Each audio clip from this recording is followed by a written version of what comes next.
What is it like to be fully enlightened? What is life like to you? What is it like through an enlightened being's eyes? You see, well, the enlightened being has no eyes.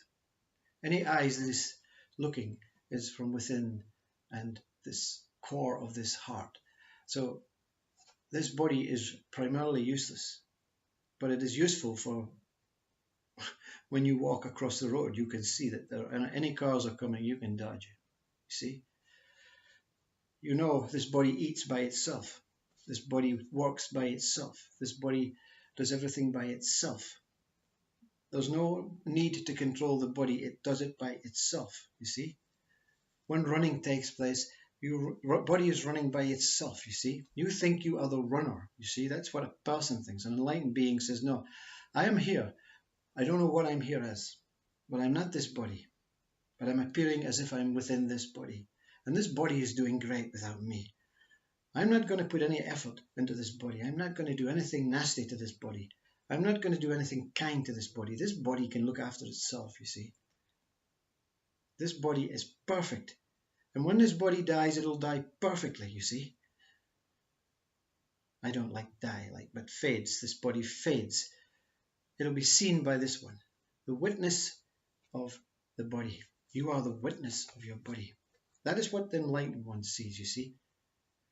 But in the reality of the world, to merge and fit into this world again after being completely dissolved and disorientated and just mixed with joy, as if a cloud in paradise. Yes, it is weird. It is not like it was before, you see. It can never be like what it was before, because you were a person before and you were singular and you tried to fit into this world. You tried to take this world serious. You try to do everything in this world for people to like you, you see. And the Enlightened One says, how can you like me, you see? You can like me, you know, you can dislike or like this body and mind, but you cannot not like me or like me, the one that is dwelling in this body, because you cannot see this one. I cannot see this one, you see. I cannot see what I truly am. And you cannot see what I truly am. And you cannot see what you truly are. There is judgment on the body and mind. That is clear. That is very clear. But one of the strangest things is when you hear people talking about death. I don't understand that, you see. When you have experienced infinite life, when you have experienced that God is so colossal, so universal, so beyond all what concepts are, ideas are, and mind, even the most gigantic mind cannot come to terms with that, with what this God is. This God does not kill anything. You see, there's no ending to anything. God is purely birth, you see. And I'm using the word God because it's very handy and short.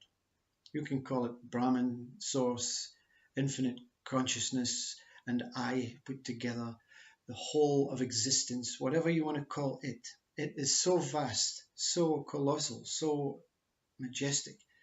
It does not understand anything about what the human mind understands. It only understands, it supersedes the values by millions and millions of light years than this human mind can come to terms with. If you said to now, if God appeared in front of you now, if you imagine he was a figure and said, what happens when I die? He would look through you with vacant eyes and say, I don't know what you're speaking about. I have no idea what you're talking about.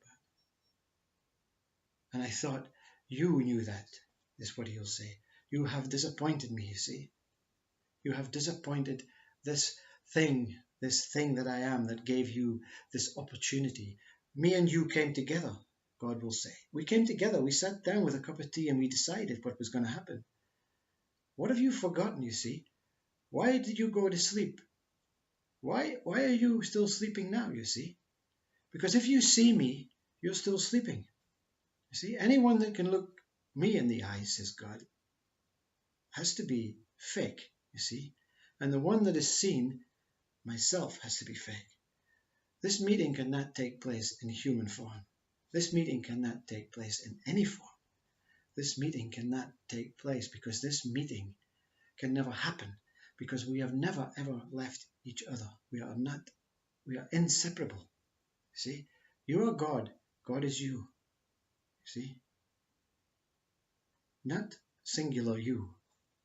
See, not, you see, stop thinking. You see, so many think blasphemy, blasphemy. I'm not talking to a person. I never talk to persons, you see. I talk to the whole encompassing who you are. And that is vast, you see. If you think you're minute, you will live a minute life. Yeah? Not measured against what type of job you do. That is easily seen from enlightened. A job is simply a job. It matters not about positions and status and anything like that. It matters absolutely not. If you're enjoying what you're doing, God is enjoying watching you, what you're doing. Because He's within you, you see, inseparable. What do you not understand about that, you see? But you have to experience that. You don't have to be fully enlightened to experience that. You just have to waken up. How do you waken up?